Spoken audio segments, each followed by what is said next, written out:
भगवान कृष्ण राधा घर भितर प्रवेश कर हेले अंधारुआ घर भितर जो घरे आज्ञा राधा शोची भगवान कृष्ण आज्ञा जानी पारु ना एमती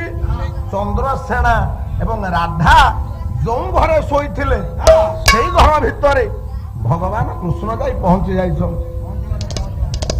जाई पल्यंक उपरे चंद्रसेना शोईची एवं राधा तो शोईची कृष्ण धीरे धीरे धीरे धीरे से पल्यंक पाखरे पहुंची जाई हाथटी को आज्ञा हाँ बढ़ाई प्रथमे कृष्ण हाथटा चंद्रसेना उपरे बाजी जाते चंद्रसेना उपरे बाजी जाई कृष्ण चिंता करुछंती राधा बोध हुए यही पल्यंक उपरे शोईची भूल बसत